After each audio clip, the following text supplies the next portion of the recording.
Os pequenos negócios fazem parte da vida de milhões de brasileiros. São responsáveis por mais da metade dos empregos formais no Brasil. E o Sebrae estimula o conhecimento para alavancar pequenos negócios. A gente aprendeu, por exemplo, a enxugar custos ou ampliar nossos custos de acordo com a necessidade efetiva e com a demanda efetiva que a gente recebesse.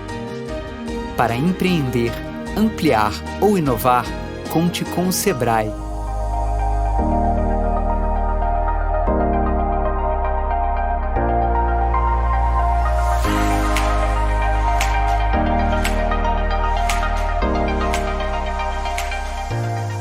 Muito bom dia a todos e a todas. Eu sou a May Reis, diretora executiva do Rio Ethical Fashion, e estou para dar as boas-vindas a vocês, agradecer ao nosso patrocinador Sebrae, nosso apoiador dos Países Baixos, nosso apoiador acadêmico, Instituto Europeu de Design, e a todos os nossos apoiadores institucionais e parceiros que tornaram possível esse evento nesse ano tão complicado de 2020. Hoje é o nosso último webinar e eu estou aqui para dar a boa notícia para vocês de que a gente não vai fechar o evento no dia 30, a gente vai prorrogar até o dia 15 de dezembro, porque a gente tem muito conteúdo e a gente quer que vocês continuem degustando, ainda tem gente chegando, então aproveitem esses 15 dias para ficar, rever, ver os materiais complementares, tem muita coisa legal no evento. Então, eu estou aqui também agora para dar as boas-vindas e passar a bola para a nossa queridíssima Heloísa Artuso, dar as boas-vindas ao Fashion Revolution, esse parceiro sensacional, que está trazendo mais uma vez um índice importantíssimo para a nossa indústria, que vai fazer a gente avançar cada vez mais no caminho da sustentabilidade. Então, Elo, muito obrigada por estar aqui hoje e a bola está com você. Bom dia, obrigada, Yamê. Muito feliz com essa parceria, muito feliz na colaboração aqui do lançamento do Índice de Transparência da Moda Brasil com o Rio Ethical Fashion. Bem-vindas e bem-vindos ao lançamento da terceira edição do Índice de Transparência da Moda Brasil, esse ano apresentado em formato digital, aqui por meio dessa parceria junto com o Rio Ethical Fashion. Eu sou Heloísa Artuso, eu sou diretora educacional do Fashion Revolution Brasil e coordenadora do índice no Brasil. Antes de começar, eu vou fazer a minha autodescrição. Eu sou uma mulher branca, de cabelos loiros, acima do ombro, meus olhos são castanhos esverdeados, eu estou vestindo uma blusa, uma camisa, na verdade, branca, de fundo branco, com estampa floral colorida, miudinha. Estou usando batom vermelho e atrás de mim tem uma parede branca com algumas plantas. Bom, seguindo aqui a apresentação, o índice é uma análise de 40 grandes marcas que operam no mercado brasileiro e elas são classificadas de acordo com a quantidade de informação que elas disponibilizam publicamente sobre as suas políticas, os seus compromissos, as suas práticas e os seus impactos sociais e ambientais. É uma análise que vem sendo desenvolvida, ela foi criada pelo Fashion Revolution Global, vem sendo desenvolvida desde 2016 globalmente, e aqui no Brasil, o país foi o primeiro país a receber uma edição local, ela tem sido feita desde 2018. O projeto foi desenvolvido, como eu disse, pelo Fashion Revolution Global, em parceria com o Fashion Revolution Brasil, para a nossa edição brasileira, com o apoio técnico da ABC Associados, representada pelo Aron, que está aqui com a gente hoje, contou com o apoio financeiro da Laudes Foundation e o apoio institucional da Associação Brasileira da Indústria Têxtil de Confecção, a ABIT, a Associação Brasileira do Varejo Têxtil, a BVTEX, da Aliança Empreendedora, a Copeard, da Federal do Rio de Janeiro, da Impacto, da Rede Brasil do Pacto Global e do Sebrae. Comigo, nesse painel, Vita Santiago, mestre em saúde mental, terapeuta, ativista em direitos humanos com foco na população negra.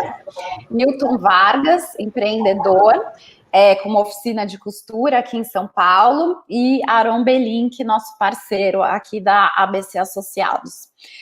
Nós vamos abrir para as perguntas no final, então quem quiser pode fazer as perguntas pelo canal de YouTube do Rio Ethical Fashion ou do Fashion Revolution Brasil. A nossa equipe está lá recolhendo, vai compilar as perguntas e jogar para a mesa aqui para serem respondidas ao fim da sessão.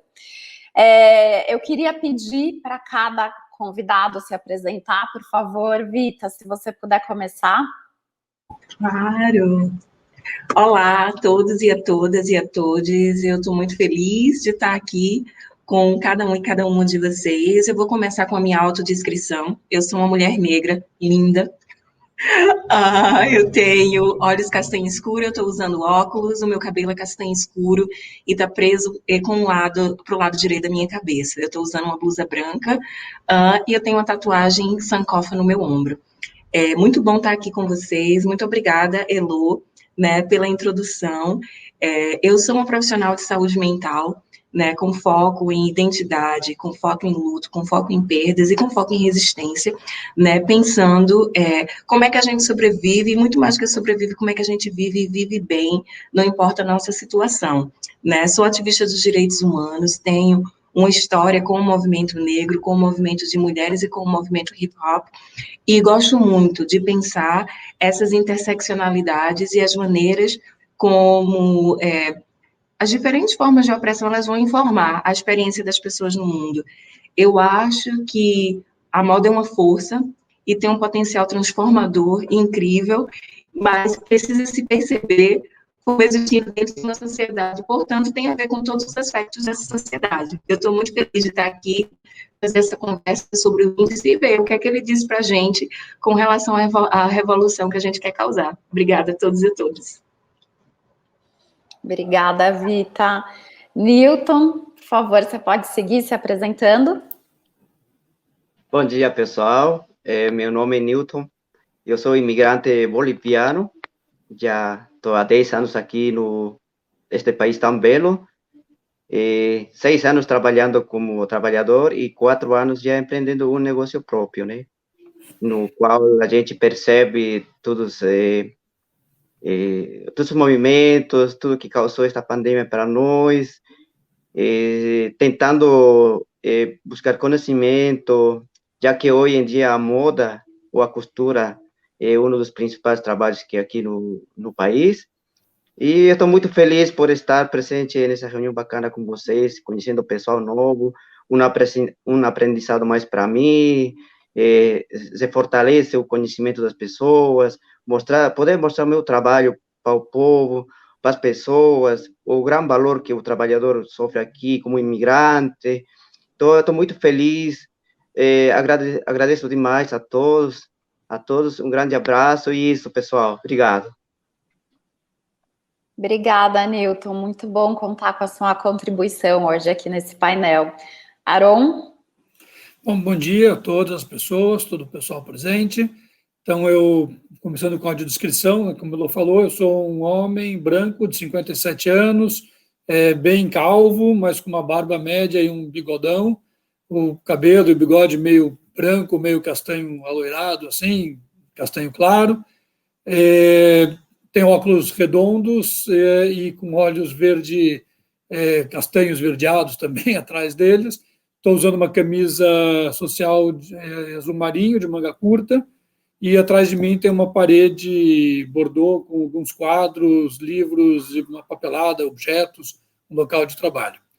E eu estou muito contente, sou da ABC Associados, né, que é a parceira técnica do Fashion Revolution aqui no Brasil.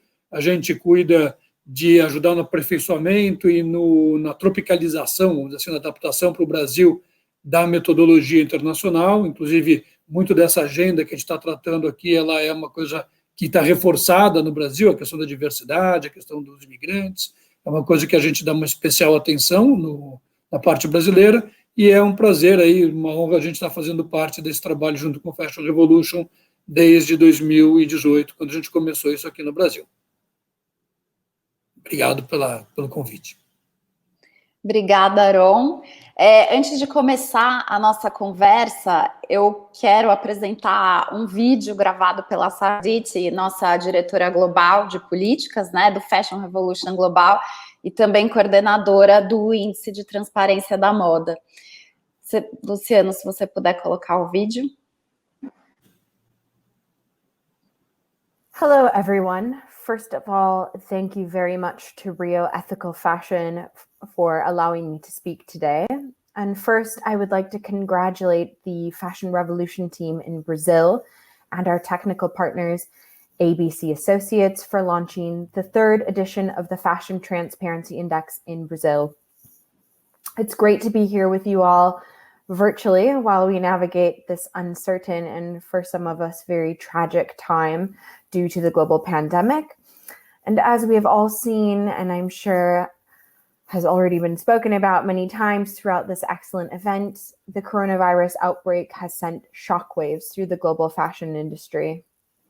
In Europe, where I'm based, and across the world, shops were forced to close their doors and people forced to stay at home in isolation, which meant people had very little reason to go out and purchase new clothes. And the demand for clothing plummeted. In response, we saw many major brands and retailers abruptly cancel orders and refuse to pay for orders they'd placed with their suppliers worth billions of dollars. This has had a devastating impact on the people working in the supply chains of big fashion brands. We've heard from many workers, trade unions, and other human rights groups how workers have gone unpaid and unprotected from contracting the virus, despite still having to go back into factories and continue making the clothes that we buy from big brands during the pandemic. The pandemic has also highlighted just how precarious and imbalanced power is in the fashion industry, where when push came to shove, suppliers and workers in the supply chain suffered the most because of the actions taken by brands and retailers. And now, as stores are beginning to open to the public again, and decision makers are looking at how to rebuild our economies as we come out the other side of this virus, the fashion industry has a lot to reckon with in terms of how to move forward. The pandemic has also proven exactly why transparency in the fashion industry is just so vital. If major brands and retailers publish information about how they do business with their suppliers and how they're supporting the workers in their supply chain, both before, after, and during the pandemic, then brands can be held to account in situations like this, where we have seen the pandemic have such a tragic effect on people working in the supply chain. By being transparent about brands' policies, practices, and impacts, other stakeholders can scrutinize whether their claims are true and can highlight and even work together with brands where things need to improve. As we have seen in both the Global Fashion Transparency Index published earlier this year and now in this new brilliant report from Brazil, unfortunately, when it comes to brands' purchasing practices before and during the pandemic, we have seen very little transparency about the policies and actions that brands take to ensure that the prices they pay for the products they sell and their payment and order delivery terms actually enable good working conditions and proper living wages in the supply chain. This needs to change. And we will continue to keep the pressure up on this topic, keep the pressure up on brands and retailers as the pandemic remains and after it finally ends. And let's not forget the other crisis that is only getting worse, which is climate change and biodiversity loss. And this is where we have seen major brands and retailers certainly make more efforts to work together and disclose policies, strategies, and some data on their carbon emissions, both in the Global Fashion Transparency Index and now in this Fashion Transparency Index for the Brazilian market. But for the most part, we see little transparency about what climate impacts are happening in the supply chain of major brands, which is where the majority of the biggest negative environmental impacts are happening, from carbon emissions to microplastic pollution to deforestation to textile waste, especially pre-consumer textile waste, as well as the textile waste that we see post-consumer is ending up in landfills in the ocean. Now, I know I'm not painting a very inspiring picture here, but it's not all doom and gloom. We're also seeing how the Fashion Transparency Index and many other campaigning efforts on transparency, human rights, and environmental issues is influencing big fashion brands and retailers around the world to disclose more and increasingly useful information about their policies, practices, and impacts. One area where we have certainly seen some meaningful progress over the past couple of years is on supply chain transparency and traceability. So when we first started researching the transparency efforts of major global brands around 5 years ago, only a handful of brands and retailers were publishing a supplier list. So that's a list of where their products are, cut, sewn, and shipped off to stores. And now, several years later, 40% of the major brands we review in the Global Index are publishing a supplier list. And we have seen a growing number of big brands in Brazil also start publishing their own supplier lists. Practically speaking, and from an accountability point of view, this has been incredibly helpful for trade unions, worker rights groups, and even for brands themselves. For example, Clean Clothes Campaign, a leading international worker rights group focused on the garment industry, has recently launched an online tool called Fashion Tracker, where they're using published supplier lists from big brands and the information that brands disclose in the Fashion Transparency Index on living wages to compare this information against workers' real pay slips. And by doing this research, they can better understand if brands' claims about their efforts to pay living wages to workers is translating into workers actually being paid living wages. And as I'm sure you will not be entirely surprised, there is pretty much no evidence that workers in the supply chain of big brands are being paid a living wage just yet. But at least this is something that now there's mounting comparable evidence to prove, thanks to greater transparency.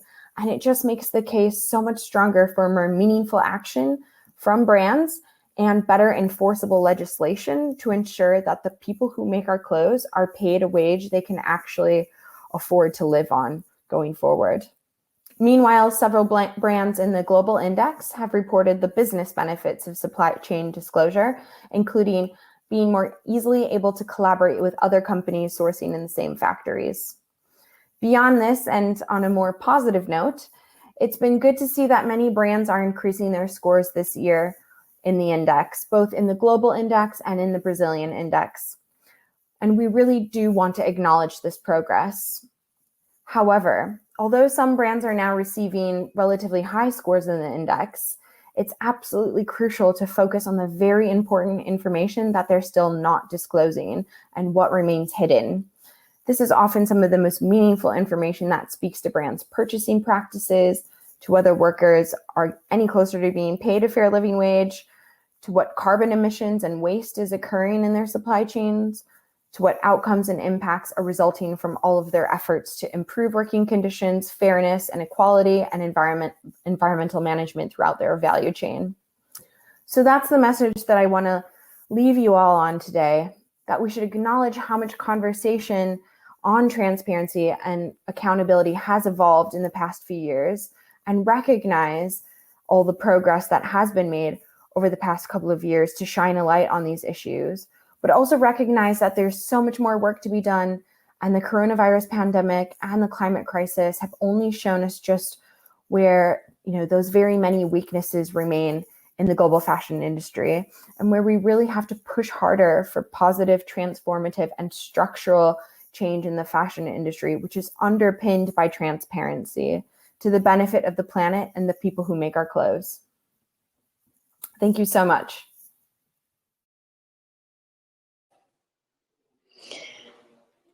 Estamos de volta. Essa foi a Sarah Dietz, a coordenadora global do Índice de Transparência da Moda do Fashion Revolution. Deu um panorama aí do ano, né, e também sobre a importância da transparência na cadeia da moda. Eu queria pedir agora para você, Aaron, começar falando um pouco sobre como é o índice, como ele funciona, um pouco sobre o processo dele aqui no Brasil. Ok, obrigado, Elô. Então, acho que o ponto de partida, né, dessa conversa é exatamente a questão da transparência, né? Acho que existe, por trás da metodologia, como base, né, de toda essa ideia do índice, essa teoria de mudança, vamos dizer assim, de que quanto mais for conhecido sobre o processo de produção, sobre o que cada marca faz, o que está por trás das roupas que a gente consome, mais nós vamos ter condições como consumidores, como cidadãos, como, né, policymakers, como gestores públicos, nós vamos poder cobrar a melhoria e saber qual é o real impacto daquilo que a gente consome. Então, essa é a parte fundamental, é começar pela transparência. E a gente enfatiza muito isso porque nós, no índice, não verificamos, por exemplo, a veracidade daquilo que foi afirmado pela marca ou a qualidade daquele tipo de prática que ela está declarando. Nós entendemos que esse primeiro passo, que é o da transparência, é fundamental. Então, a primeira coisa é saber o que precisa ser conhecido como informação, divulgar isso, cuidar para que essa informação esteja disponível, porque a partir daí, os consumidores, a sociedade, as ONGs vão poder cobrar cada vez mais e avançar. Então, com essa ideia, né, em mente, o que nós fazemos na metodologia é uma pesquisa cuidadosa, como um consumidor faria, se ele gostasse, se ele quisesse, se ele tivesse condições, se pudesse explorar e querer saber toda essa agenda das marcas e daquilo que ele consome. Então, nós temos uma metodologia em que nós temos uma pauta, um questionário, esse questionário está disponível online, né, detalhadamente, em que tem muitos aspectos que nós vamos verificar, e nós procuramos identificar o que a empresa diz, o que cada marca diz sobre isso no seu site. Na metodologia, a gente tem um protocolo bastante rígido sobre como fazer isso, então, nós sempre seguimos o caminho do site, né, da marca, nós não vamos usar outras informações de outras fontes, nós estamos ali interessados naquilo que é a comunicação formal que a empresa coloca à disposição, que a marca coloca à disposição, e aí nós vamos identificar, então, os links, vamos ter toda essa rastreabilidade sobre onde está essa informação. A partir desse ponto, a gente entende que a marca, tendo disponibilizado, ela ganha na pontuação correspondente àquele item e cobrar a eficácia, verificar a qualidade, aí são os consumidores, outros públicos que vão atrás disso. Então, esse é um ponto bem importante para a gente pensar assim na teoria, né, na prática, sobre como nós fazemos o índice. Uma coisa também importante é que esse trabalho ele é feito independentemente do engajamento das marcas. A gente sempre fala marcas, não empresas, porque o ponto de vista do consumidor sempre é pela marca. Às vezes tem uma empresa, um conglomerado, né, por trás de várias marcas, e o que a gente procura sempre é seguir o caminho da marca, que é aquele caminho que o consumidor enxerga. A gente sempre fala marcas, não tanto empresas ou, né, os grupos corporativos. Então, o que nós fazemos? Nós procuramos selecionar a cada ano uma quantidade de empresas que vão ser possíveis de ser analisadas de acordo com os recursos, com o orçamento que a gente tem. No primeiro ano, 2018, foram 20 marcas, no segundo ano passado, foram 30, e nesse ano foram 40. Então, graças ao apoio que a gente recebe, isso está conseguindo aumentar ano após ano. Então, o primeiro passo nosso é selecionar que marcas são essas, e essa seleção, obviamente, essa quantidade é pequena em relação a uma amostra estatística do que seria o universo da moda no Brasil. Então, primeiro, os resultados não são resultados estatísticos de dizer que as empresas brasileiras, né, performam assim, são estas marcas em particular que nós identificamos, e a gente procura, como primeiro passo, espelhar a diversidade, né, da indústria da moda. Então, nós temos aí 5 segmentos, que são o esporte, praia e underwear, o jeans jovem e casual, luxo e adulto, marcas de luxo, moda adulta, sapatos e varejo, né, as que estão focadas na revenda. Então, nessas 5 categorias, nós procuramos distribuir essa nossa amostra. Então, nesse ano aqui, nós tivemos 7 de esporte, praia e underwear, 9 de jeans jovem e casual, 5 de luxo e adulto, 8 de sapatos e 11 de varejo, né, totalizando aí essas 40 marcas. Como é que nós vamos escolher as marcas que vão ser pesquisadas a cada ano? Nós fazemos essa escolha baseados no volume, né, no tamanho daquela empresa, baseado em volume de vendas. Às vezes essa informação está disponível publicamente, às vezes não, porque algumas têm capital fechado. Então a gente procura as melhores fontes para ter as referências, né, em sites especializados sobre o volume, e nós, então, selecionamos com esse primeiro critério, e em seguida, pelo critério também do top of mind, do quanto essa marca é reconhecida pelo público, procurando ter aí um universo bem relevante. Com essa lógica, né, nas 40 empresas que nós temos hoje, também nós vamos acumulando de um ano para o outro. Então, quem são as marcas que nós amostramos, né, que nós pesquisamos esse ano?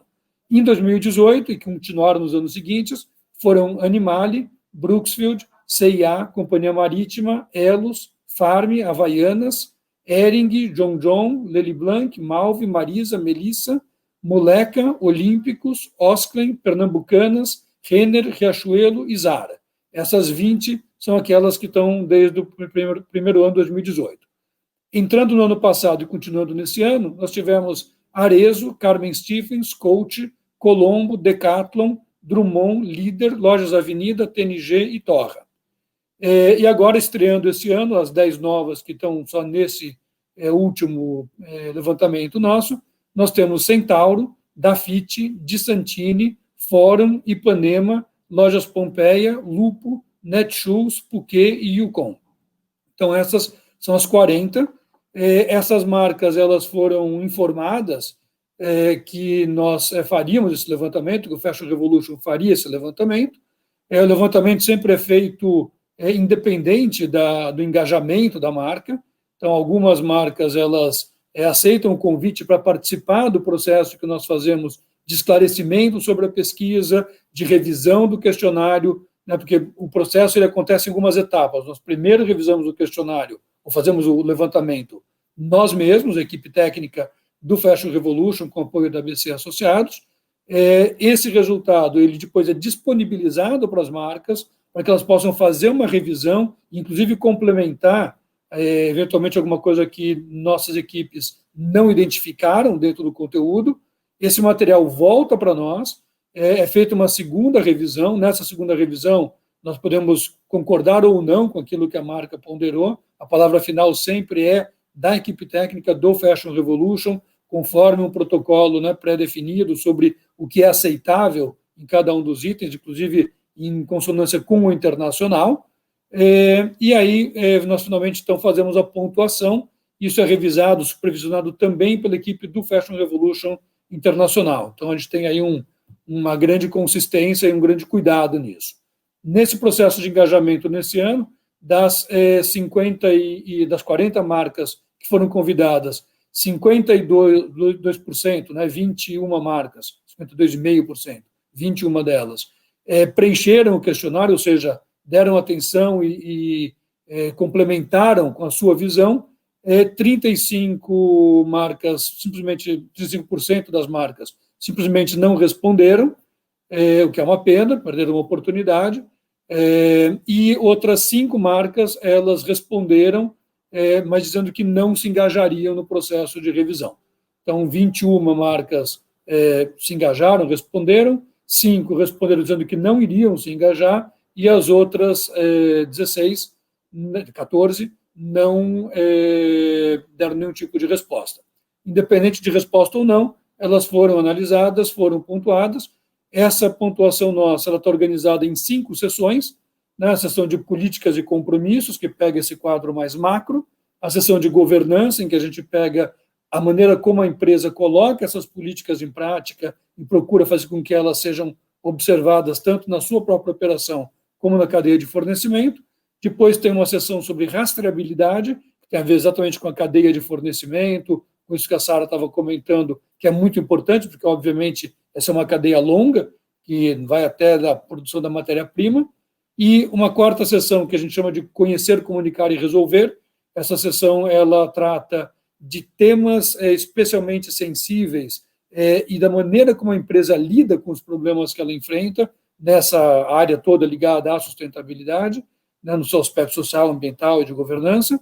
E, finalmente, a gente tem uma última sessão que chama Tópicos em Destaque, que varia de um ano para o outro, e onde nós procuramos trazer os temas mais quentes e mais desafiantes em linha com os Objetivos de Desenvolvimento Sustentável da ONU. E nessa sessão nós temos aí vários aspectos ligados, como a gente comentou, à questão da biodiversidade, da poluição e também, muito forte, a questão racial, a questão de gênero, de equidade, de inclusão.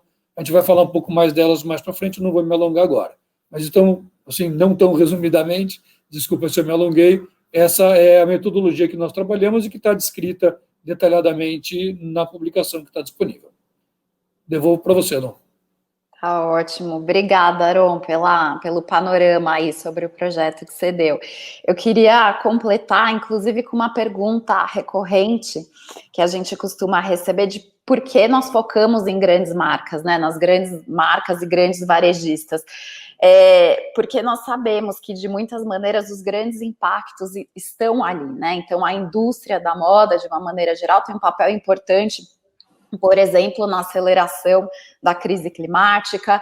Ela também é muito responsável por muitos dos abusos dos direitos humanos que acontecem aí ao longo da cadeia de valor global da indústria da moda. Sabemos que isso pode mudar e sabemos que essas grandes marcas, elas têm um papel fundamental a desempenhar aí nessa mudança, né? Tendo em vista que de onde surgem os grandes impactos também podem vir soluções positivas. Então, isso coloca essas grandes empresas numa posição realmente poderosa e é para elas que a gente tem que olhar. Então, agora, começando aqui a apresentação dos resultados, eu vou compartilhar a minha tela. Aron, eu queria que você começasse... Deixa eu colocar aqui em tela cheia. Começasse comentando um pouco aqui as médias gerais desse ano. Ok. Então, como eu comentei, né, no começo nós temos aí as cinco sessões em que nós pontuamos, as 5 dimensões em que a gente analisa o desempenho das empresas, que são ali, como se pode ver nesses círculos, né, política de compromissos, em que nós tivemos 32% de desempenho, ou seja, numa pontuação que vai de 0 a 100 em cada uma dessas sessões. Nós fazemos essa avaliação e elas têm pesos diferentes no total. Já vou chegar nesse ponto, só passar por cada uma delas primeiro. Então, política de compromisso nós tivemos 32%, governança tivemos 24% de média, na rastreabilidade tivemos 25%, conhecer, comunicar e resolver 14%, tópicos em destaque 11%. É interessante notar que isso é uma escadinha, né? Vejam que vai decrescendo conforme nós vamos entrando mais nos detalhes e mais nas coisas delicadas, concretas. Isso é realmente previsível, isso acontece em várias outras ferramentas de análise que a gente acompanha. Então, assim, as empresas elas tendem muito mais a dar visibilidade para aqueles seus, né, compromissos mais gerais e pela maneira como ela pretende fazer e cuidar dos assuntos, mas conforme a gente começa a ver ali como isso é tratado na prática e como a gente começa a identificar isso até nos detalhes, né, ligados a questões específicas de gênero, de diversidade, lá nos tópicos em destaque, o percentual de transparência diminui. Né? Menos se fala sobre isso, menos informação nós temos. Aqui a gente está falando da média, não estamos falando de cada empresa, então no nosso relatório vocês vão poder encontrar, né, detalhadamente o desempenho de cada empresa que foi analisada em cada uma dessas sessões, e vai poder saber muito mais detalhe, inclusive as próprias respostas, né, de cada uma que também estão disponíveis, estão no site, né, podem ser baixadas inclusive em formato de planilha, né, de Excel. Então tem aí bastante detalhe. No geral, no agregado, nós temos aí 21% de pontuação média, né, esse é um ponto que para nós assim, é importante de acompanhar, ou seja, né, no geral, o que isso dá, das 40 marcas analisadas. Isso é uma melhoria de 5 pontos percentuais em relação a 2019, onde nós tínhamos só 30 marcas, e de 4 pontos percentuais em relação a 2018, quando nós tínhamos 20 marcas. Então, é interessante notar que nós estamos trazendo mais marcas e estamos melhorando. Se a gente só olhar, por exemplo, as 30 marcas do ano passado, que responderam também, sendo que nós investigamos também esse ano, nós aumentamos, nós chegamos a 31% de desempenho. Então, a gente nota, quando analisa ao longo do tempo, que quanto mais tempo a marca está engajada no processo, ou está sendo trabalhada pelo Instituto de Transparência, mais transparência ela vai dando, mais avanço a gente consegue. Isso é muito bom. E, por último, para fechar esse comentário, nesse gráfico das médias gerais, né, que vocês têm ali com a seta, indo para a direita, nós podemos ver que uma grande parte das marcas se situa nas faixas menores. Veja que a gente divide o desempenho das empresas em faixas de 10% em 10%. Então, se a gente não está interessado tanto ali na minúcia, se uma empresa pontuou 13,5% e a outra 14,2%, né? Na verdade, o que interessa é essa faixa em que elas estão colocadas. Então, por isso a gente apresenta o resultado em faixas de 10% em 10%, e vocês podem ver que a grande maioria está ali na faixa da esquerda, né? Ou seja, até tem uma quantidade grande de marcas que zeraram, ou seja, não tem nenhuma informação disponível. Isso não quer dizer que é porque elas não se engajaram conosco. Nós procuramos, independente da empresa ter se engajado ou não, mas tem várias delas que a gente não encontra nenhuma informação que nós estamos procurando, que o consumidor procuraria. Então, isso é um sinal de alerta importante, e a gente espera que nos próximos anos, né, a gente encontre informação, pelo menos alguma, né, para poder começar cada marca a trilhar esse caminho. Vocês vejam que ali dos 50% para frente é uma quantidade bem menor, com algumas marcas performando mais, e nenhuma ainda acima de uma faixa ali de 80% no total de informação disponível. Acho que esse é o plano geral, de novo, né, convidando todo mundo a baixar o nosso relatório e conhecer no detalhe. Obrigada, Aron. Partindo aqui para um próximo ponto, bastante importante, inclusive a Sara levantou isso no vídeo dela, né? Sobre a questão das práticas de compra das empresas, ou seja, como elas se relacionam comercialmente com os seus fornecedores, né? A pandemia, aí esse ano ela veio para escancarar muito do que acontece nos bastidores, sem que ainda todos saibam, inclusive para potencializar muitos dos problemas já encontrados, já de longa data, encontrados aí ao longo da cadeia de fornecimento da moda, né? E aí a questão nós buscamos saber, dentro dessa sessão de práticas de compras, se essas grandes empresas, se elas publicam informações sobre como elas fazem negócios com os seus fornecedores, para que assim elas possam ser responsabilizadas, por exemplo, como vimos acontecer lá no comecinho da pandemia, no início do ano, muitas grandes marcas globais cancelando pedidos já prontos ou cancelando pedidos em andamento, por conta da pandemia, então deixando seus fornecedores completamente na mão, muitos com pedidos ali produzidos, sendo estocados, né, sem poderem ser despachados. Então, assim, qual a responsabilidade das marcas nesse momento, né, para garantir que os seus fornecedores não quebrem, para garantir que eles também continuem sobrevivendo, assim como elas precisam sobreviver. E a gente viu no índice de transparência global e agora, né, que essa é uma questão que a gente encontra muito pouca informação ali quando analisamos as marcas, né? Então, assim, sabemos que as práticas de compras, elas andam lado a lado com a capacidade dos fornecedores de pagarem salários justos para os seus trabalhadores. E o que a gente encontrou esse ano no relatório, entre essas 40 marcas analisadas, somente 2 delas informam o método que elas utilizam para calcular e isolar o custo da mão de obra dos seus pedidos, ou seja, o que é voltado para a matéria-prima e produção e o que é voltado para encargos trabalhistas, né? O que seria ali a garantia de um salário digno para os trabalhadores naquelas instalações.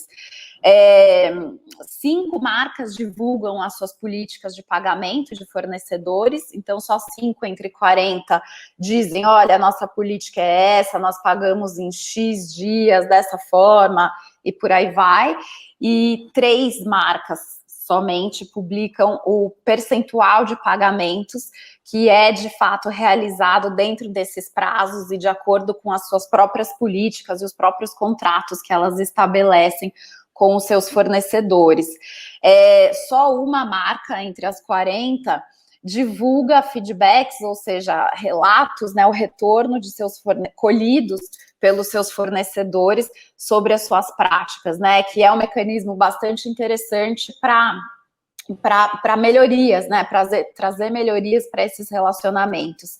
Então, eu queria agora passar para o Newton. Newton, por favor, que você contasse um pouco aí do lado de quem fornece, né, produtos de moda, como foi a situação esse ano, até agora, como são essas relações comerciais, como elas se dão, o que aconteceu, qual a importância de se estabelecer prazos claros de pagamento, de se calcular um preço justo para o produto.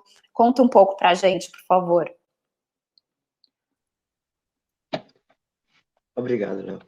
É o seguinte, como eu sou um microempreendedor, já estou já há bastante tempo nessa área da moda, eu vi que no começo do ano estava tudo perfeito, a gente tinha um planejamento para trabalhar o ano inteiro com a marca que eu trabalho, né? E eu fiz o regulamento da oficina, fiz as carteiras de trabalho dos meninos que trabalham comigo. Aí, de repente, chegou a pandemia, desmoronou tudo, né? Os planos foram para baixo. E eu não vi essa relação enquanto as marcas me passarem informações de como estava a situação. Eles simplesmente sumiram, me deixaram aí, eu tentei seguir em frente de diferentes formas.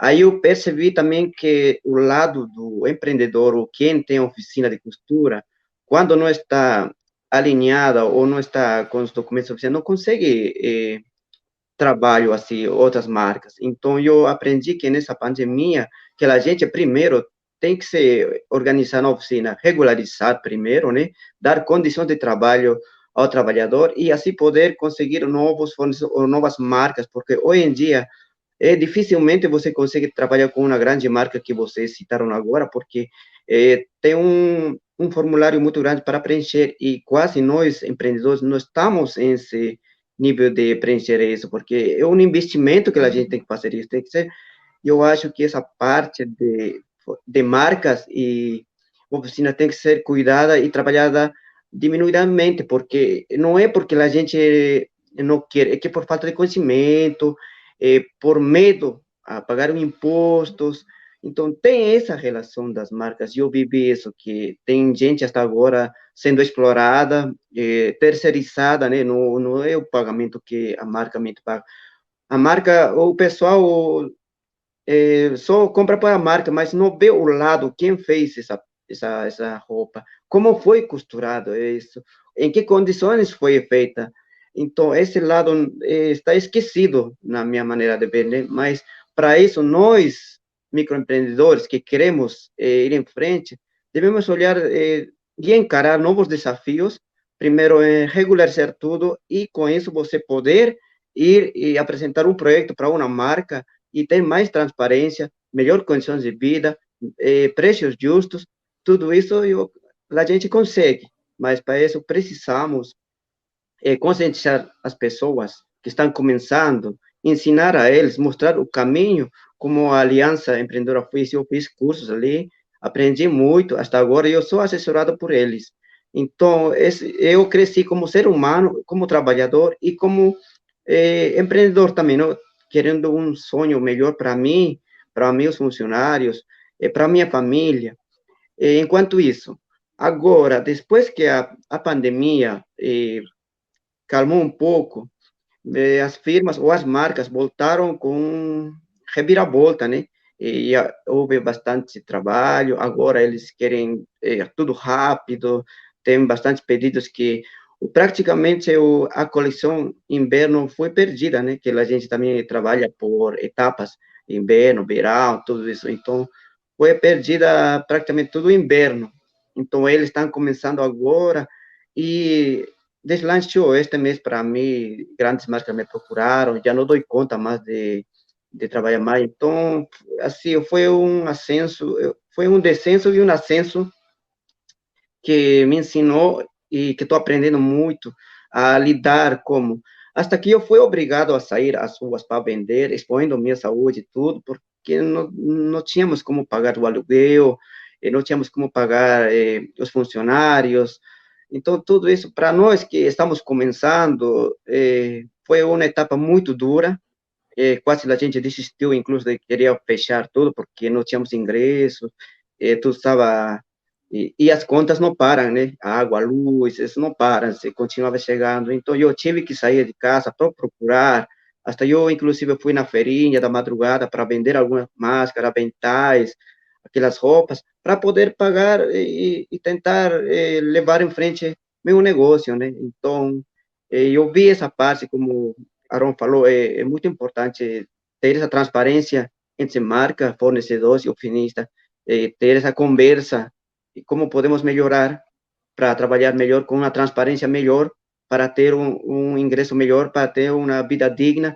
Eu acho que é muito importante isso, mas cabe a nós, microempreendedores, dar o primeiro passo para ir e vendo até onde a gente quer chegar, né? E dificilmente, se nós não vamos nos organizar, a marca vai falar, não te fala, olha, você vai fazer isto, isso. Não, nós somos terceirizados enquanto, mas como meu sonho é trabalhar com uma grande marca, mas para isso eu tenho que estabelecer primeiro estabilidade da oficina, tudo regularizado, aí eu consigo atingir uma meta melhor, todos os meus sonhos, tudo isso. Isso, pessoal, seria isso enquanto... Obrigada, Newton. Já vou pedir para você Obrigado. comentar mais uma outra coisa que tem no seu depoimento, inclusive que foi incluído no nosso relatório. Já peço para você voltar nessa questão do salário justo, do que é o preço justo por uma peça. Deixa eu só mostrar um dado antes. Aqui também é um ponto que a gente costuma levantar o debate, mas que ainda não existe um entendimento desse conceito de salário justo para viver, que ele não é igual ao salário mínimo. Sabemos que o salário mínimo não consegue dar as condições e não consegue cobrir os custos de vida básico do trabalhador e da sua família, ou seja, que essa família viva dignamente em relação à moradia, alimentação, educação, saúde, transporte, estudos e por aí vai. Então, é preciso que a gente debata, é preciso que a gente discuta e crie estratégias na indústria para que esse salário seja revisto e esse conceito de salário justo para viver seja mais recorrente nas conversas aí. Então, o salário justo para viver é esse capaz de cobrir os custos de vida básico, né, do trabalhador e da sua família. Então, entre as 40 marcas avaliadas esse ano, o que a gente descobriu foram que 4 divulgam um compromisso de garantir esse salário justo para viver ao longo da sua cadeia de fornecimento. No entanto, nenhuma relata qual a sua estratégia para que ela possa realmente assumir esse compromisso, né? Essas 4 assumem um compromisso, porém nenhuma estipula essa estratégia mensurável, com prazos determinados e de como ela vai fazer, de fato, para garantir esse compromisso. E só uma entre 40 relata de forma mensurável o progresso em relação a esse pagamento. Então, se ela está conseguindo cumprir a meta que ela mesma estabeleceu dentro disso. E aí, eu queria passar para você, de novo, Newton, por favor, comentar um pouco sobre o preço justo, né? Como normalmente são calculados e negociados esses preços de produção, se são por peça, se são por produção, quais critérios são avaliados ali no fechamento desse preço, e o que você comentou também sobre estabelecer um preço e falar que aquele preço é o certo e não abrir mão dele. Bom, esse tema é muito importante, né? Primeiro, dificilmente você consegue lhe dar um preço, porque você não entende primeiro da roupa, como fez ou não fez. Para isso, eu tive que fazer cursos de precificação. Aí entra o material que você vai usar, o tempo que você vai usar, então, tudo isso contabilizado, você atende a cobrar um preço justo. E quando vem na nota fiscal com um preço X, aí você monta uma peça e você vai ver quanto de material vai entrar, o tempo que você vai dar isso, quanto vale a sua oficina, aí você consegue lhe dar um preço e negociar com eles. Este é o preço justo que eu quero ganhar. Então, se as pessoas não têm esse conhecimento, dificilmente vamos estar a um preço. Estamos sujeitos a que a marca mandou com um preço, estamos obrigados a fazer isso. Mas para fazer isso, a gente tem que ter conhecimento e entender que muitas vezes que eu fui trabalhador, muitas vezes eu fazia uma peça por um X menor, nem sabia como era, eu aceitava. Mas agora que eu entendo um pouco mais, e eu falo e passo para as pessoas ou para a marca, e eu vou, faço uma piloto, eu falo, este vai demorar tanto tempo e eu quero que este valor vai ser cobrado por isso. Então, geralmente, eles, a marca entende e aceita. Então, eu acho que esse é o caminho melhor para ter um preço justo, saber precificação da peça, tudo aquilo que tem que fazer dito. Obrigada, Newton. Passando agora para um próximo tema, bastante importante para ser debatido também coberto aqui pela pesquisa do índice, são as questões relacionadas ao meio ambiente, né, principalmente com relação à crise climática, à perda da biodiversidade. Aqui a gente tem alguns resultados. Aron, se você quiser comentar um pouquinho sobre esses resultados.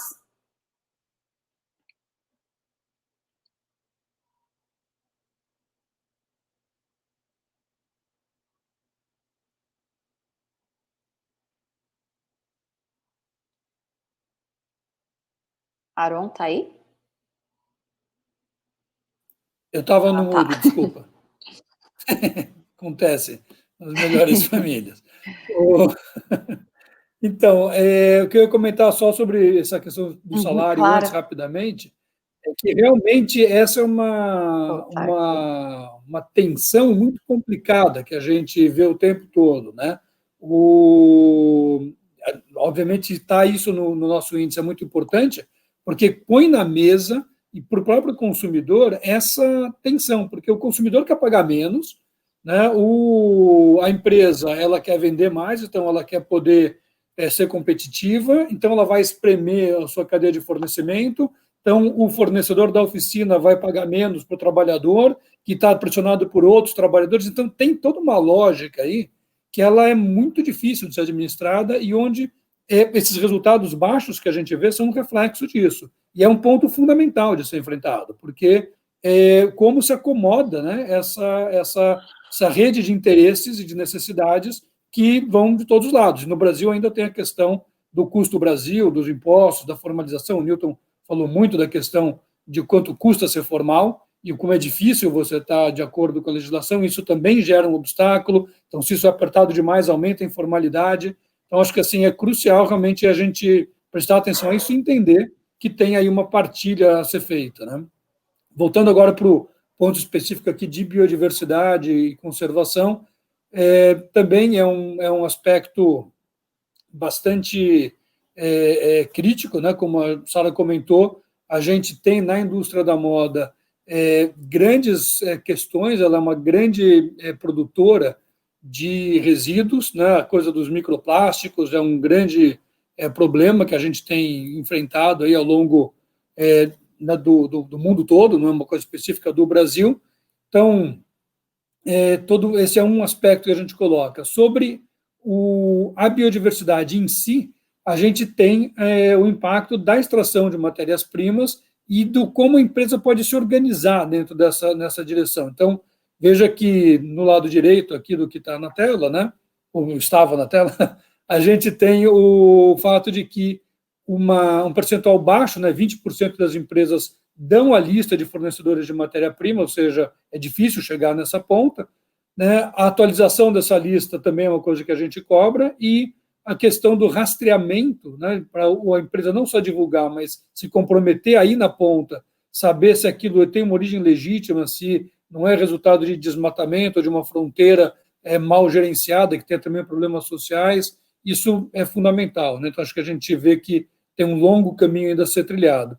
E a questão do bem-estar animal, que também tem a ver com a indústria da moda, uma coisa que a gente chama atenção, é também de como a gente tem resultados que, na área da política, até podem ser mais intensos, mas na questão prática de você realmente incorporar isso no dia a dia dos funcionários, de desenvolver uma maneira como essa política declarada é implementada, são percentuais muito mais baixos, veja ali, né, 10% de uma política para funcionários, 15% de uma política sobre a empresa divulgar a implementação da política. Né? Isso é muito menos do que se poderia esperar, dado que o percentual bem maior, não tenho aqui na mão o número, de marcas divulgam compromissos com o bem-estar animal. Mas na hora de ver como isso coloca em prática, o percentual é bem mais baixo. Hello? Oi, gente, desculpa. Voltei, caí. Ah, por isso que sumiu o slide. Desculpa, gente, eu caí, tô voltando aqui com o slide. Não machucou não, né? Não. Falha técnica, estamos de volta. Estão vendo aí? Eu comentei esses números já, Elô. Acho que a gente pode... então tá bom, passar aqui. Eu estava utilizando a minha tela aqui. Tá, aqui você já comentou, eu só queria fazer um reforço aqui para esse dado de emissões de carbono, né, e do problema, do quanto isso interfere aí no aquecimento global e o quanto indústrias, não só da moda, né, mas esse setor também é responsável. E a gente tem aí números ainda tímidos, né, com relação a quantas empresas publicam a pegada de carbono, as emissões de gases de efeito estufa das suas próprias instalações, e são só 25%, enquanto a publicação anual dessas emissões, né, não só de carbono, mas de gás de efeito estufa, da cadeia de fornecimento cai bastante, e aí a gente tem um resultado aí de somente 5%. Quer comentar um pouquinho, Aron, sobre esse dado especificamente? Sim. Agora com isso na tela fica mais fácil. Realmente, eu acho que chama atenção, né? Vamos pensar assim, 5%, no caso, a gente quer dizer que são duas empresas entre essas 40, né? E duas marcas entre essas 40. Veja que não são marcas insignificantes, são marcas de peso. Né? E só duas dessas 40 elas vão publicar a pegada de carbono, emissão de gás de efeito estufa, envolvendo toda a cadeia. E isso é fundamental. Né? Se a gente quer ter uma ideia do impacto que nós temos, tudo começa por você medir a pegada de carbono e desenvolver. Mesma coisa a pegada hídrica. Né? A gente sabe a quantidade de água que vai desde da produção da matéria-prima até o processamento, né, de uma peça de roupa. Tem estudos sobre isso, falando de ciclo de vida, muita informação, e veja que uma marca das 40, ela ela calcula a pegada de carbono até o nível da matéria-prima da fibra, que é pouquíssimo. Então, tem muito caminho aqui para a gente andar, e é um caminho que tem que ser andado rapidamente. Né? Na questão do plástico, da microfibra, de novo, ali 8%, 3 empresas, né, divulgam o que elas estão fazendo em relação a minimização do impacto das microfibras, né? A gente sabe que isso está entrando na cadeia alimentar, que isso vai parar lá nos peixes, nos animais, isso tudo se incorpora, né? A gente vai acabar comendo também o plástico dos resíduos têxteis, né? Que das microfibras, cada lavagem produz uma quantidade enorme de microfibras que vão para o ambiente. Então, isso, né, vendo ali ao lado materiais sustentáveis, é exatamente a questão da empresa procurar alternativas a isso, né, e alternativas que sejam econômicas, sejam tecnicamente viáveis, que tenham impactos também a uma quantidade muito pequena ainda de empresas. Então, eu acho que aqui, né, de novo, até comentando aquilo que a Sara disse, o quadro não é bonito, né, a gente está vendo que de marcas importantes aqui no Brasil é uma quantidade pequena, tem algumas políticas que elas são algumas práticas que elas são muito básicas. Então, acho que a gente precisa ver uma aceleração rápida na transparência e, que dirá, na implementação e na execução disso com qualidade. Então, tem um desafio grande aqui pela frente e a gente tem que cobrar isso firmemente. Sim, então agora partindo para o próximo tópico aqui, que tem a ver com essa sua última fala, Aron, dessa pressa, né? Ao mesmo tempo que nós estamos vendo esses resultados bastante risórios ainda em algumas práticas, Ao mesmo tempo, a gente vê que mecanismos como o índice de transparência, outras iniciativas, outras campanhas que cobram, que fazem essa pressão com relação à transparência, também ajudam a trazer esse movimento para o setor, né? Isso a gente tem monitorado aí desde a primeira edição também, e a gente tem visto uma crescente disponibilização de mais dados públicos por parte das marcas também. Você comentou um pouquinho ali no começo, mas acho que vale mencionar um pouco aqui esses crescimentos, inclusive com relação à publicação de listas de fornecedores, né? Que, inclusive, essa seção de rastreabilidade, se comparado com o índice global, é a única seção onde o índice brasileiro está com mais destaque aí, está com uma pontuação maior como média. E a gente vê um crescimento, sabendo da importância, né, de ter clareza sobre quem produz para quem, e a gente vê um crescimento aí de ano a ano, como vocês podem ver em 2018, fornecedor de nível 1, 25%, enquanto a gente chegou em 43% agora, em 2020.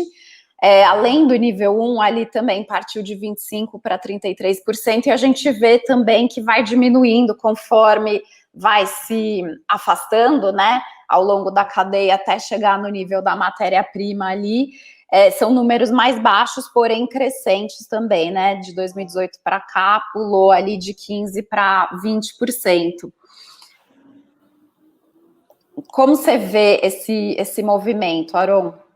Eu acho que a gente percebe aí, acho que é bem importante destacar esse ponto, para mostrar a importância que uma metodologia como o índice de transparência, ela é importante, ela realmente ajuda, né? Isso não estamos falando rasgando seda para nós mesmos, mas porque, de fato, a intenção de ter um índice como esse é provocar mudança, provocar movimento. E para nós ver essas evidências de que alguma coisa está mudando, ela é importante e dá, inclusive, para, vamos dizer assim, associar essa aceleração, essa melhoria à participação no índice. Então, isso que a Lu comentou agora, esse quadro aqui da esquerda, sobre as listas de fornecedores, acho que ela é bem ilustrativa, né, e mostra que a gente está trazendo mais.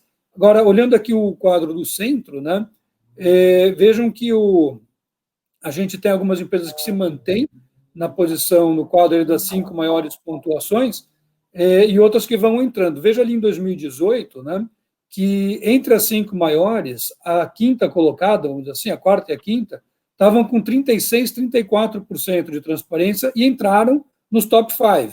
Né? Se você olhar 2020, as últimas colocadas nos top 5 estão com 57%, 59%. Ou seja, elas já estão com muito mais transparência do que no começo. E são algumas empresas que chegaram agora.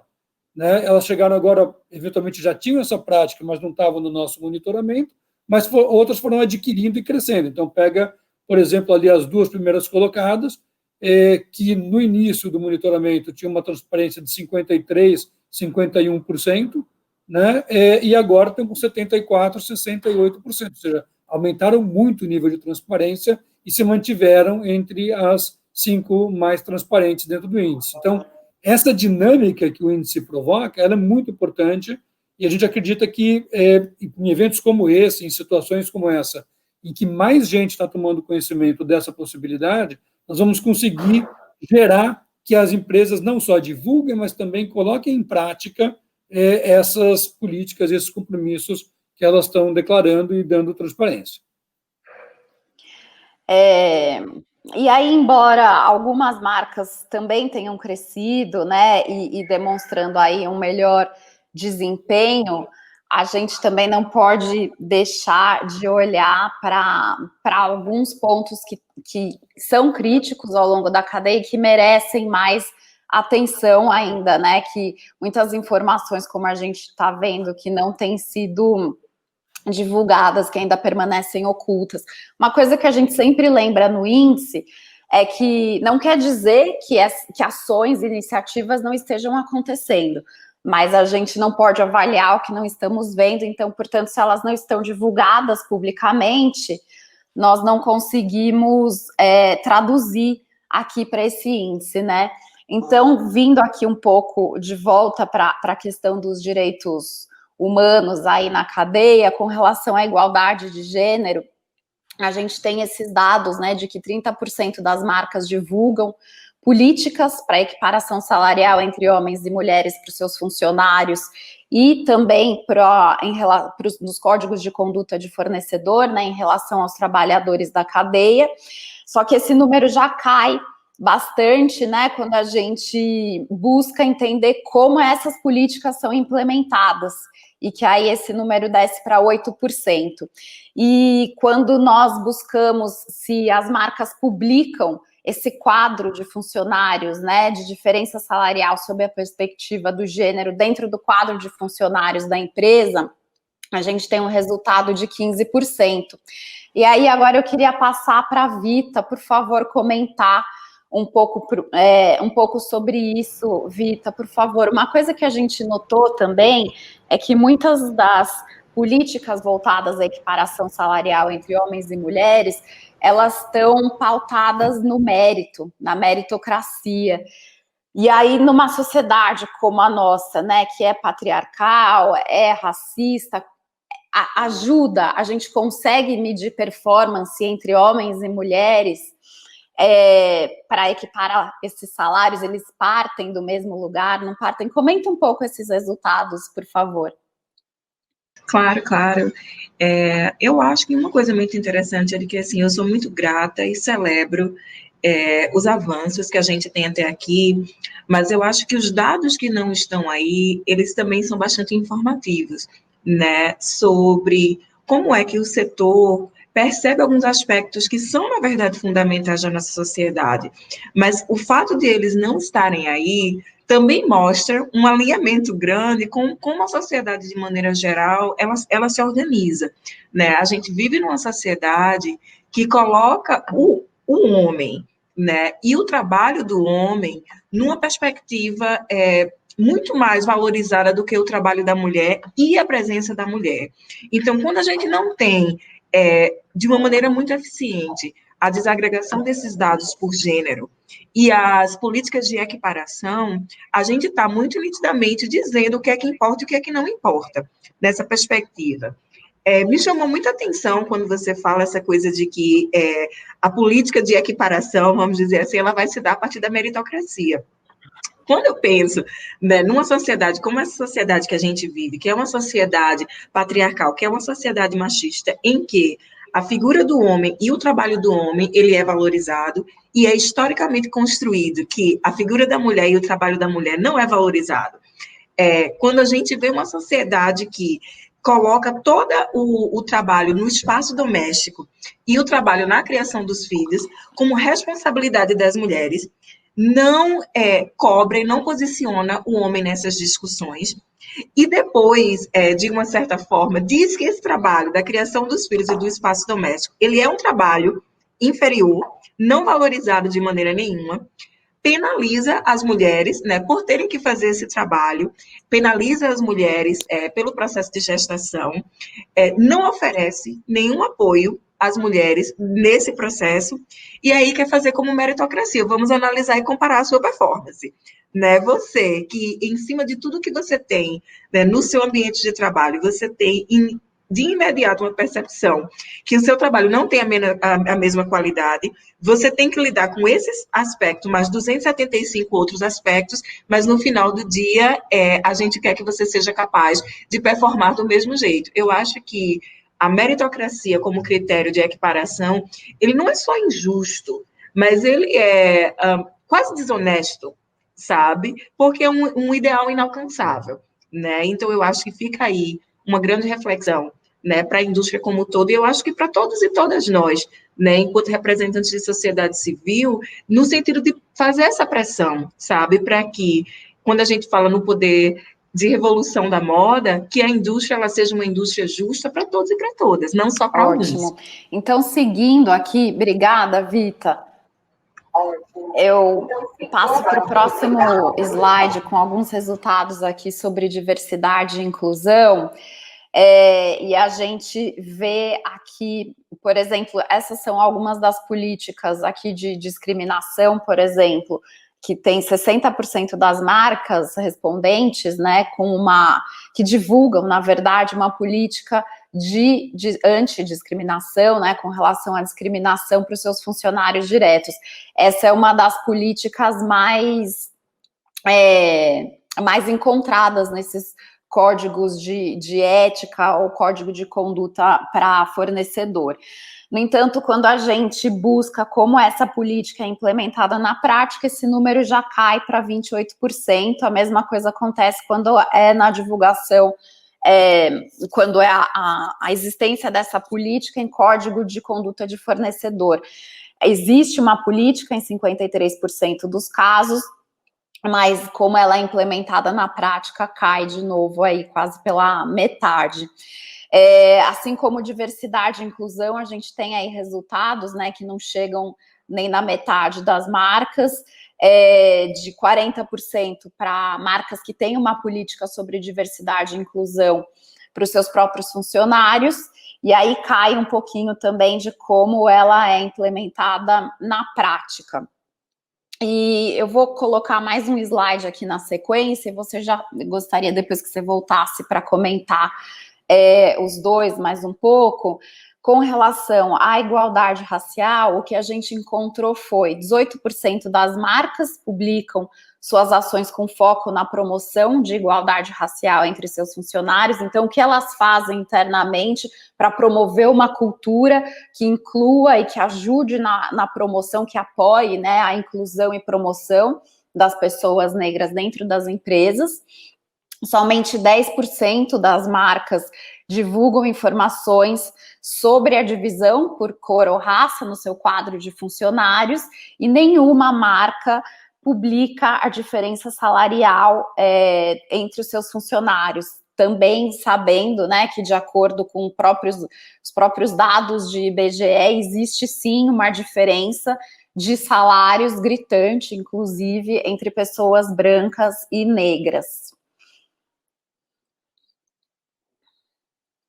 E ao contrário, comentando os slides ao contrário, vou começar com esse daí, né, que eu acho que é muito interessante que a gente perceba que a gente vive num país desigual, né, o nosso país, ele é um dos países mais desiguais do mundo, né, quando a gente está falando, né, e quando a gente está analisando dados de pobreza e riqueza no Brasil, por exemplo, a gente está falando de dados da população negra e da população branca no Brasil, né, mais de 70% da população em situação de pobreza no Brasil, ela é negra, né, a maioria das mulheres desempregadas, as mortas e mortos pelos Covid, sendo assim, né, a gente vê que elas são pessoas negras, então é muito provável, né, que as empresas, enquanto espaço da sociedade, elas estão repetindo, né, as dinâmicas de inequidade que são presentes na sociedade e dessa maneira, na verdade, reforçando, né, essa desigualdade racial. Eu acho que é uma tolice, né, invisibilizar o contexto racial, não só porque ele não vai solucionar os problemas que a gente tem, mas eu acho que é também quase uma coisa de você negar de que esse é um conceito, esse é um indicador que vai perpassar toda a discussão, né? Por exemplo, quando a gente está falando, né, dos impactos climáticos, quando a gente está falando do meio ambiente, quando a gente está falando de consumo, sempre vai ter um recorte de raça aí. Mesmo quando você para e pensa, né, de dizer assim, olha, nas mudanças climáticas, né, as pessoas mais pobres, elas vão ser mais afetadas, a população do campo, ela é mais afetada, e quem são essas pessoas, né? Então, não falar dessas coisas não soluciona nada. Um outro coisa que é muito importante é que entender como o marcador raça, ele representa um potencial de crescimento para os próprios negócios, né? Num país em que a metade da população ela é negra, contar com pessoas negras em todos os postos e níveis hierárquicos, né? Além de ser justo, ele é estratégico, né? Porque assim você vai ter certeza de que você está desenhando produtos que eles são representativos e eles vão contemplar as demandas, né, desse grupo da população, né? E vai formar um mercado consumidor e uma mobilização econômica. Então, a gente vê que, não só na perspectiva de justiça racial, mas até estrategicamente, enquanto plano de negócio, é muito interessante que a gente tenha a inclusão, né, dessa perspectiva racial. Quando a gente pensa em diversidade e inclusão, eu acho que é uma coisa que a Viviana Santiago, que é minha irmã, ela fala, que é muito essa coisa de dizer assim, olha, hoje em dia a gente está muito na moda a gente falar em reconhecer privilégios, né, em reconhecer quando as coisas elas não estão bem. Isso não é o bastante. E aí você vê que fica muito nítido quando você vê as empresas, né, dizendo que elas têm uma política de diversidade e inclusão, ou seja, elas reconhecem a necessidade, né, dessas discussões de diversidade e inclusão, mas elas não têm nada para mostrar, elas não visibilizam como é que isso se dá na prática. Né? Eu sei que isso aqui é importante, mas eu não levo isso para frente para os meus fornecedores. Né? E aqui a gente está falando da diversidade e inclusão de todas e todas as pessoas, de todos os grupos. Né? Uma coisa que tem me preocupado bastante, que é um tema muito grande da indústria da moda, é a situação das pessoas com diferentes status migratórios, né? Os trabalhadores imigrantes no Brasil. Como é que se dá a inclusão dessa presença, né, dentro das empresas de uma maneira que não é exploratória, né, de uma maneira que não é manipuladora. Então, eu acho que esse dado mostra muito isso, que assim, a gente não pode parar no reconhecimento da necessidade. Esse reconhecimento ele é só um primeiro momento. Agora a gente precisa colocar em prática para que, de fato, mudanças aconteçam. Ótimo, Vita, desculpa, muito obrigada. De nada, Lu. Eu queria, agora caminhando para o final, antes de abrir para as perguntas, se você tiver alguma consideração final, alguma conclusão aí, aproveitando que você já está na fala, mais uns 2 minutinhos para concluir, aí eu passo para o Newton concluir e a gente abre para as perguntas, por favor. Tá bom. Então, eu acho que eu saio daqui desse momento da gente, né, com muita esperança. Eu acho que o índice é uma ferramenta indispensável nesse momento que a gente está vivendo. Eu acho que ter esses dados nos ajuda a confrontar a realidade, chamar as pessoas para sua responsabilidade como um todo. Eu acho que no vídeo da Sarah, ela falou muito isso, né, de que, assim, a gente está vivendo num momento global, né, de uma crise global, uma crise que nos afeta enquanto espécie, enquanto sociedade, enquanto planeta como um todo. E se, por um lado, a gente tem um aspecto muito trágico, né, e devastador nessa crise, essa crise é quase que um momento de sacode, ele nos dá a possibilidade de reorientar muitas coisas. Então, a minha esperança é que esse índice, que as informações do índice sejam visitadas, né, pelas empresas, pelas organizações da sociedade civil, para que a gente possa perceber que a moda ela só vai ser transformadora quando ela for inclusiva de todas as pessoas. Eu acho muito bonito, né? Uma coisa que a gente escuta muito no Fashion Revolution é que falar de moda, quando a gente está falando de moda, a gente, na verdade, está falando de pessoas, né? A gente está falando não só de identidade, de possibilidade de expressão, mas de honrando cada uma das pessoas envolvidas nesse processo. E a moda, ela só vai ser, né, a indústria da moda, ela só vai ser uma indústria justa quando ela for justa para cada uma das pessoas envolvidas, né? Então, que a gente saia daqui com esse compromisso, de que seja justiça para todos e para todas, sem deixar ninguém para trás. Obrigada. Muito obrigada, Vita. Newton, queria que você fizesse suas considerações finais aí, rapidamente, antes da gente abrir para perguntas. Foi bacana escutar a Vita, né, esse esclarecimento que ela falou, né?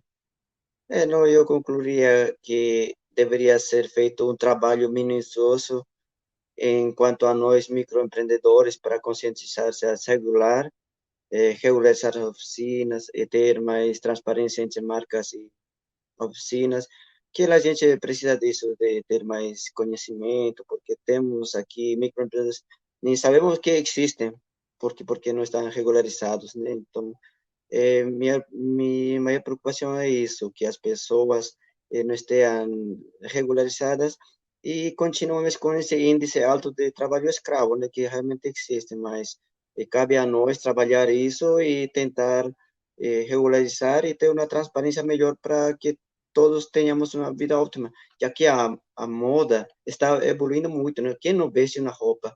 Quem não veste uma moda? Então, nós somos nós microempreendedores somos quem batalhamos dia a dia para que a moda continue em alta, né? Nós que fazemos no dia a dia, às vezes trabalhamos horas demais, mas nós somos reconhecidos por causa de que nós somos regularizados e também por falta de conhecimento, né? E eu gostaria que tenha muitas mais, assim como o Instituto Alinha, CAMI, que dão cursos para as pessoas, ensinam gratuitamente e a gente aprende e tenta colocar em dia isso faz parte da vida. E também a gente cresce como ser humano, né? Tem uma consciência melhor, pensa de outra maneira. Então, eu pelo menos gostaria que façam esses cursos de agora. Eu estou levando um aprendizado de hoje em dia, vou focar-me mais, gostei de todos os depoimentos, escutei de todos vocês, que realmente engrandecem, né? E nós, imigrantes, somos a maioria aqui. Não somente imigrantes bolivianos, Latinoamérica está aqui no São Paulo, né? Então, a gente precisa desse apoio de vocês, desse conscientização das pessoas, para que as pessoas reconheçam nosso trabalho, né? Isso seria. Obrigado. Tô no mudo. Muito obrigada, Newton. E por isso a gente vai continuar incentivando as pessoas a perguntarem quem fez minhas roupas, para que haja, de fato, uma valorização de quem está por trás fazendo esse trabalho tão lindo, né? E que cabe a todos nós, né? Porque todos nós usamos roupas, então todos nós fazemos parte desse sistema. É um trabalho difícil, exige habilidades específicas, exige tempo, o tempo do fazer, e ele deve sim ser valorizado, essas pessoas sim devem ser valorizadas. Continuaremos perguntando quem fez minhas roupas. Aron, algum ponto para concluir antes da gente abrir?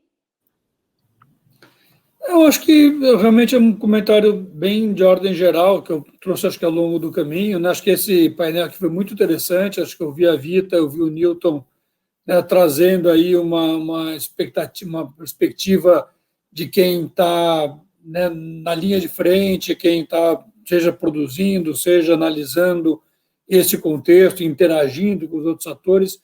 É muito legal ver o quanto essa pauta, né, que a gente consegue trazer por meio do índice, ela está dialogando e ela é relevante do ponto de vista da vida dos atores que estão ali realmente lidando com a transformação e com a operação, né, dessa indústria toda. Como disse o Newton, né, todo mundo está vestindo alguma coisa e nós temos que saber de onde isso veio e como isso foi feito da melhor maneira possível. Então, assim, realmente agradecer aí a participação dessas colaborações todas e convidar todo mundo a conhecer o mais de perto possível esse material e usar isso para avançar as suas agendas, seja como uma empresa que quer melhorar, seja como um consumidor que quer conhecer mais, seja como alguém engajado ou engajada nessa transformação necessária cada vez mais rápido e que a gente procura dar essa munição. E é bom ver que ela faz parte. Obrigada, Aron. Ela ajuda. Eu vou abrir agora para as perguntas. Não sei se vai dar tempo de responder todas. A gente está dando o tempo agora, mas vamos extrapolar um pouquinho para conseguir responder o que for possível. A primeira pergunta é se nós consideramos que o governo brasileiro está atuando para que as marcas incorporem a transparência e realmente transformem suas políticas trabalhistas. Alguém quer começar?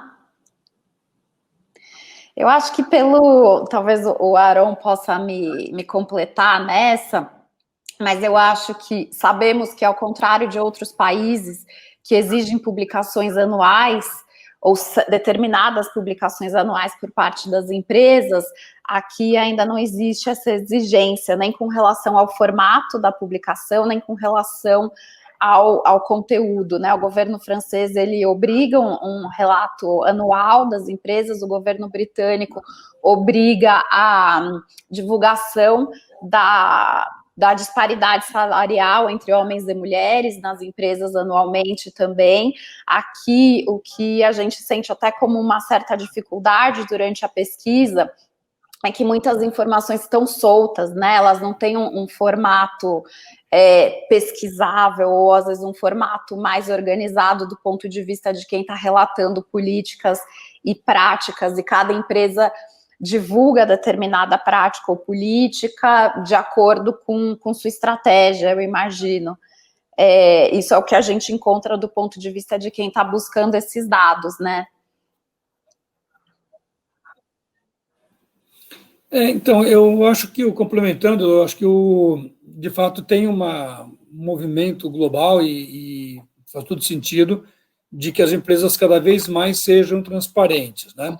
Ao mesmo tempo, olhando do ponto de vista das empresas, existe uma preocupação, que acho que é uma preocupação razoável, do ponto de vista de você não se criar mais e mais regulações, exigências e demandas que acabam tornando mais complicado ainda, né, a vida do empresário. Um pouco o que o Newton comentou ali, como um microempreendedor, você acaba tendo que satisfazer um monte de exigências que às vezes são exageradas e podem ir além do razoável para uma empresa. Então, eu acho que não dá para a gente achar que simplesmente tem que sair um decreto para mostrar todas as informações. Eu acho que a gente tem que ter uma capacidade de produzir informações relevantes com um custo operacional, um custo de transação baixo, para que a gente não complique a vida, que às vezes ela acaba se complicando desnecessariamente. Acho que a gente tem que tomar cuidado para não burocratizar num processo como esse. O Brasil ele tem um sistema de informações muito bem estruturado, né? A RAIS, né? A Relacional de Informações Sociais, que todas as empresas têm que produzir, é uma fonte onde tem muita informação estatística e onde se poderia pensar, por exemplo, em gradativamente trazer alguns elementos a mais que não sejam complicados de ser levantados, né, e que se crie uma cultura de transparência, se reforce a cultura de transparência. Eu acho que a gente está num momento em que a sociedade civil, as organizações de consumidores e as acadêmicas também estão aprendendo a usar de uma maneira mais eficiente as bases de dados públicas e que acho que o caminho aí é muito mais para a gente saber extrair dados de onde os dados estão do que necessariamente exigir que as empresas produzam um relatório novo, até porque muitas vezes esse tipo de relatório poderia acabar sendo mascarado, né? Então, tem um cuidado nisso, eu sou totalmente favorável à transparência, acho que é fundamental isso, né? Obviamente, não estaria fazendo o que a gente faz aqui, mas só para ficar claro que eu acho que não é simplesmente a gente botar uma obrigação a mais, é usar de uma maneira inteligente as fontes de dados e alimentar bem essas fontes de dados que a gente tem.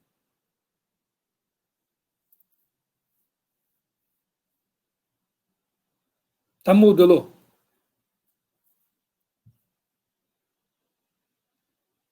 Continua mudo. Gente, Agora foi. Obrigada, Aron. Partindo para a próxima pergunta que nós temos aqui, é como o Brasil está posicionado em relação ao índice global. Bom, é possível fazer inúmeros recortes comparativos aí entre uma edição e outra. Eu convido a todos a baixarem o índice brasileiro, baixarem o índice global, ambos disponíveis no nosso site, no fashionrevolution.org.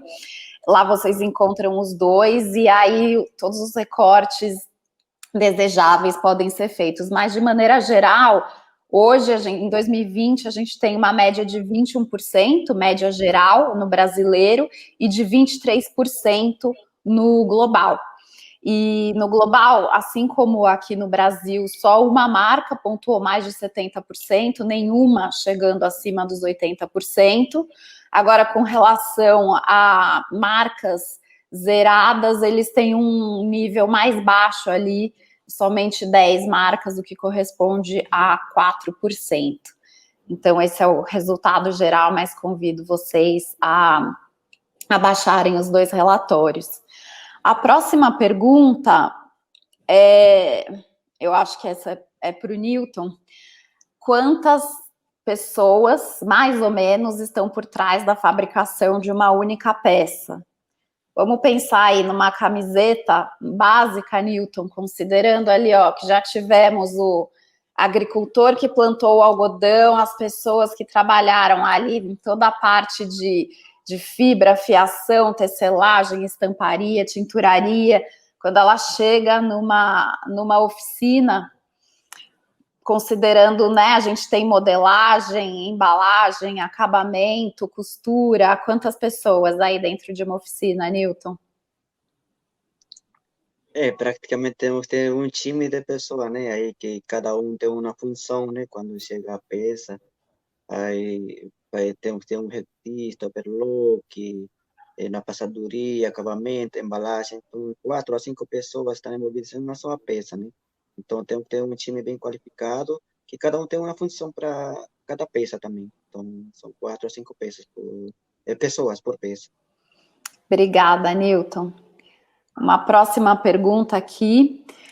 O índice é usado também pelos financiadores das marcas como forma de algum critério para financiamento, por exemplo? Não, isso a gente também costuma deixar claro, Aaron, depois você me complementa. O índice ele não é nenhum guia de compras e nenhum guia para possíveis investidores ou financiadores, né? Então, a gente não averigua as informações, elas são autodeclaratórias, ou seja, a gente assume aquilo que as empresas estão divulgando. Então, ele não serve como um guia nesse sentido. Complementando, né, como você falou, só um detalhe importante. Quando a gente diz que nós assumimos o que as marcas estão falando, não é que a gente assume que é verdade. A gente entende que o nosso alcance vai até saber se aquilo está divulgado, né? Então, assim, se é verdade ou não, aí cabe aí ao público ir atrás, né, e as próprias empresas saberem que isso vai ser colocado publicamente, já é uma informação pública, a gente só sistematiza e, portanto, tem uma responsabilidade delas em relação a essas declarações. Então, a gente assume que as empresas têm juízo para fazer isso, se não tiverem, alguém vai questioná-las, né? Mas não é o nosso papel. O que eu acho, pegando o que você falou, Elô, dos financiadores, investidores, sem dúvida nenhuma, ninguém vai pegar simplesmente pelo índice e tomar uma decisão, mas eu acho que ele tem ali um potencial de ser um alerta, um indicador. Eu imagino que uma empresa que tenha uma baixa transparência possivelmente não vai ser tão simpática aos olhos de um investidor quanto uma empresa que demonstra um bom nível de transparência. Então, acho que ele, como Elô falou, não é um guia de compras, não é uma auditoria, é um due diligence para fins de investimento, mas eu acho que ele funciona talvez como um alerta ali e ajuda a levantar algumas bandeiras que o investidor vai poder focalizar a sua análise na hora de tomar uma decisão. Acho que ele pode ter um valor, sim, especialmente lembrando que o ESG, né, Environmental, Social and Governance, né, o social, ambiental e governança, é uma análise que está crescendo em importância no mundo do investimento e que acho que todas as informações disponíveis, elas têm sido compiladas e analisadas pelos investidores dentro daquilo que é possível com cada informação. Sim, até porque não ter informações também é um sinal, né? Ter informações é um sinal e não ter informações é um sinal. Eu queria passar para a Vita, por favor, Vita.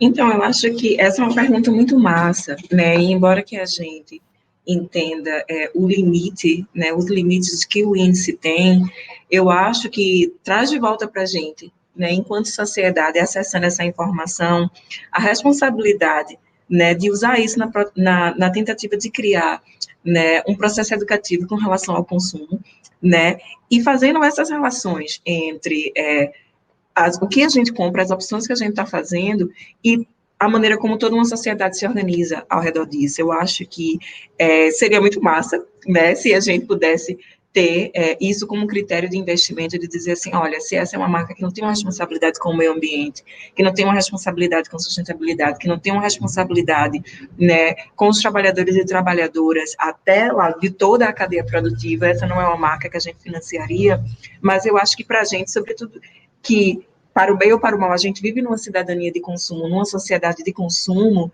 eu acho que traz para a gente também essa responsabilidade de como é que eu faço as minhas escolhas, e eu saio daqui muito inspirada, sabe, para fazer essas conversas com as pessoas de uma maneira geral, de dizer assim, olha, você não está simplesmente comprando uma roupa, né? Eu, como uma pessoa do Nordeste, a gente sabe o quanto a indústria da moda no Nordeste, ela é ligada à exploração do trabalho infantil, né? A gente sabe que a maioria das pessoas nesse país em situação de trabalho irregular ou de trabalho em situação análoga à escravidão, elas são pessoas que estão parte da indústria da moda, e a gente não pode, né? Eu não acho que seria justo ou ético. Mas eu vou usar essa camiseta, tá tudo bem, né? Então eu acho que no momento que a gente traz essas conversas, né, para uma parcela maior da sociedade, aí sim a gente pode ter o índice sendo usado para aplicar pressão para que essas empresas elas se organizem de outra forma. Perfeito, é isso mesmo. Obrigada, Vita, pela contribuição. Por fim, para a gente não deixar nenhuma pergunta para trás, essa é a última, porque não consideramos os valores de remuneração digna do DIEESE.